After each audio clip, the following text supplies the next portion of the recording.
beloved mother. I love you, Mama. That's all I wanted to say.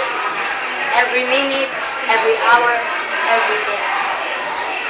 Thank you, Mama, for loving me, giving me all I wanted, supporting me all the time.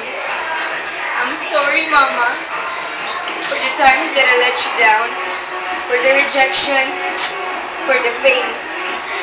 I'm so proud of you, Mama, for carrying the weight of the world with gentleness. I miss you, Mama, so much. I still remember all the times that we're together. The laughters, the tears, the happiness, the sorrow that we've shared.